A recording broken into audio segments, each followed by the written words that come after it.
Hello everyone, myself Rohan Singh Bist. I'm here in Kailash Hospital as an assistant nursing superintendent and I'm as an ACLS BLS instructor also.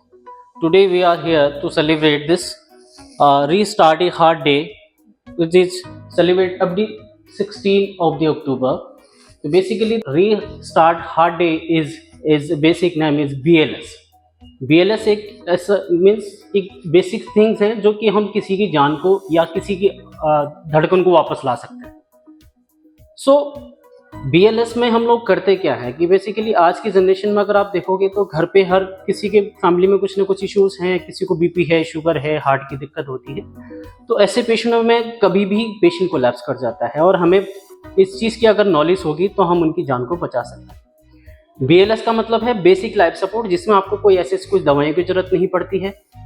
आप किसी भी person की जान बस manually थोड़ा सा compression करने के बाद उससे आप किसी की जान को बचा सकते हैं। बेसिक 3-4 चीज़ें हैं स्टेप में जो मैं आपको सीक्वेंस वाइज बताऊंगा। ओके, तो फ्रेंड्स जैसे कि मैंने आपको पहले बताया था कि बेसिक्स कुछ स्टेप्स जो हम आपको एक्सप्लेन करने जा रहे हैं, ठीक है। एक एग्जाम्पल के लिए मेरे पास एक डमी मैनिकेंस है यहाँ पे, इस पे हम आपको सारा चीज़ें एक्सप्लेन करेंगे कि कैसे आपको CPR करना है। तो बेसिक थिंग्स हैं, पहले आपको ये देखना है कि पेशेंट वो होश में है कि नहीं है। उसको देखने के लिए आपको उनका रिस्पॉन्स चेक करना पड़ेगा। तरीका क्या है, मेडिकली आप हॉस्पिटल में हम पेशेंट्स को बोलते हैं कि पेशेंट को शोल्डर को टैप करना है।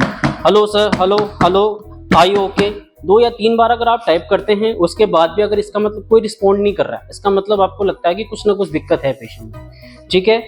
रिस्पॉन्ड करने के बाद भी आपको लगा कि कुछ प्रॉब्लम नहीं है, तो अब देखो, अब घर पे चीज़ें ऐसी होती हैं कि आसपास आप लोग फैमिली वाले तो होते हैं, तो आप हेल्प ले लीजिए, किसी को एम्बुलेंस को कॉल करने के लिए बोलिए, तब तक आपको बाकी चीज़ें शुरू करनी है, ठीक है।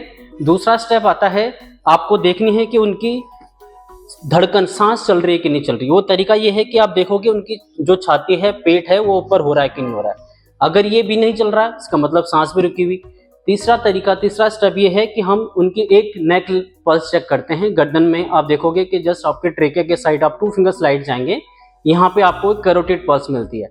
इसको आपको ज़्यादा देर तक नहीं फील करनी है, ओनली 5 से 10 सेकंड अगर आप फील करेंगे, आपको लगा कि अगर 10 से 5 सेकंड के बीच में आपको कोई धड़कन मिल रही है, पल्स मिल रही है, धड़कन जैसे आप देखते हैं बेसिक आपको मिलेगी।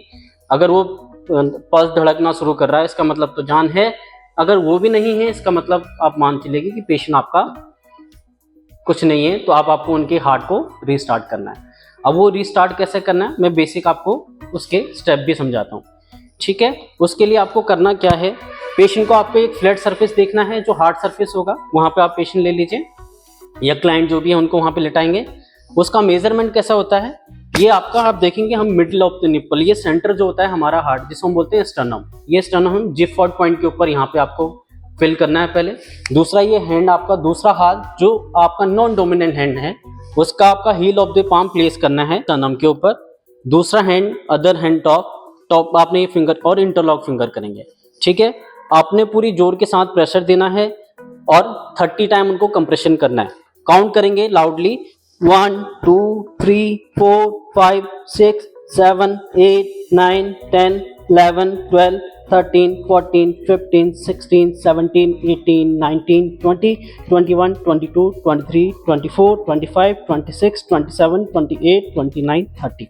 ओके, तो ये 30 कंप्रेशन आपको करने हैं। 30 कंप्रेशन के बाद ये जो आपका टारगेट रहेगा, ये आपको 1 मिनट के अंदर 100 से 120 बार आपको कंप्रेशन करने हैं, ठीक है। और साथ में आपको ये भी देखना है कि अब साथ में आपको ब्रीदिंग देने की चांसेस भी पड़े, जिसको हम बोलते हैं माउथ टू माउथ ब्रेथ देना है। उसका तरीका ये है कि आप पेशेंट का ये चिन उठाएंगे और नोज को पिंच करके 2 बार आपको माउथ टू माउथ ब्रेथ देना है। उसके बाद ये 30-30 का कंप्रेशन आपको कंप्रेशन करते रहना है। ये तब तक करते रहना है जब तक आपके पास हेल्प नहीं आ जाती या एम्बुलेंस आपके पास नहीं आ जाती है। इस बीच में 2 चीज़ें हो सकती हैं, या तो आपका मरीज रिकवर करेगा, तो दोनों कंडीशंस क्या होती हैं, वो डेंजर होती हैं। अगर वो रिकवर करते हैं, अगर हार्ट रीस्टोर भी करता है, हार्ट चलना शुरू हो भी जाता है, तो भी मेडिकली चीज़ें ज़रूरी होती हैं। तो या हार्ट चलना शुरू हो जाए, या फिर तब तक मे बी लाइक हार्ट वापस नहीं आए, बट आपके पास एम्बुलेंस आ जाएगी, तो बहुत सारी चीज़ें आपको मेडिकली हेल्प मिल जाती हैं। तो इमीडिएटली जब तक आपके पास एम्बुलेंस आती है, आप पेशेंट को ट्रांसपोर्ट करिए, हॉस्पिटल लेके जाएंगे, जो भी नियर बाय आपका हॉस्पिटल है, जितनी जल्दी हो सकता है। जो बाकी की फैसिलिटीज़ हैं, जहाँ पे हम बोलते हैं आप एडवांस पे हम लेके जाते हैं। अभी हम बेसिक चीज़ें कर रहे थे तो इस कंडीशन के बाद एक टाइम के बाद होता है कि जहाँ पे पेशेंट को मेडिकली एडवांस इक्विपमेंट की नीड पड़ती है, जिसको हम बोलते हैं ACLS।